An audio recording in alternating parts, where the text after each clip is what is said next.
তো আমার কৃষক বন্ধুরা আজকে চলে আসলাম আমাদের জামশাপুর মাঠ।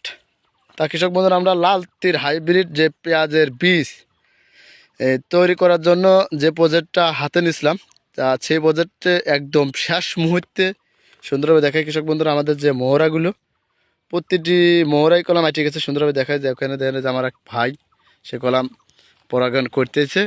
ভাই শেষ মুহূর্তে না নাকি? হ্যাঁ ভাই, এই প্রায় শেষ মুহূর্ত হয়ে গেছে, আর 5-7 দিন এইভাবে ছানা লাগবে না।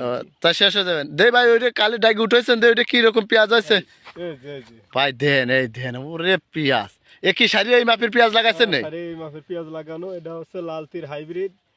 আপনারা যারা দানা নেবেন আমাদের সাথে যোগাযোগ করবেন। আমাদের পেঁয়াজ একরকম পেঁয়াজ লাগানো, কৃষক বন্ধুরা সুন্দরভাবে দেখাই দেখেন, বাছাই করা সবচেয়ে বড় পেঁয়াজ লাগানো। ও দেখাই কৃষক বন্ধুরা, যারা কলাম লাল তীর হাইব্রিড পেঁয়াজের বীজ কিনতে চান, অনেকেই আমরা অনেক ব্যাপারীর কাছ থেকে পেঁয়াজের বীজ কিনে আমরা প্রতারণার শিকার হই।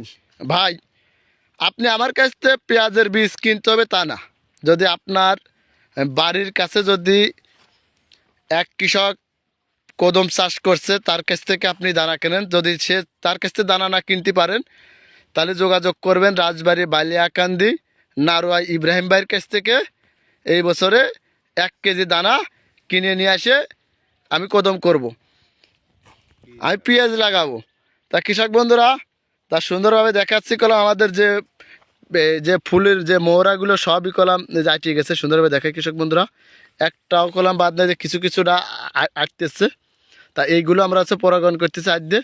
সুন্দরভাবে দেখে কৃষক বন্ধুরা, আর যারা পেঁয়াজের বীজ কেনার জন্য আগ্রহ করেন, ভালো মানের পেঁয়াজের বীজ কিনতে চাচ্ছি ঠিক পাচ্ছি না, তা ভাই আমাদের সাথে যোগাযোগ করতে পারবেন। আমাদের বাসা হচ্ছে রাজবাড়ি বালিয়াকান্দি নারোয়া জামশাপুর মাঠ। আমি আপনাদের ইব্রাহিম ভাই। তা এই বছরে যে প্রজেক্টটা হাতে নিচ্ছি, আমি চাই কৃষকের হাতে ভালো মানের পেঁয়াজের বীজ আমরা তুলে দিতে পারি। কৃষক যে ভালো মানের পেঁয়াজ হোক, শতাংশ 3 মণ করে হোক, সেরকম পেঁয়াজের বীজ দরকার।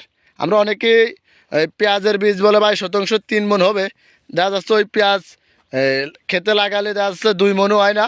যে সার কীটনাশকের খরচ, সেই খরচটাই আমাদের পোষায় না। তা আমার কৃষক বন্ধুরা যে যেখান থেকে আমাদের এই ভিডিওটা দেখতেছেন তাদের আন্তরিক ভালোবাসা। আমার পরের ভিডিও দেখতে প্রস্তুত থাকেন। আসসালামু আলাইকুম।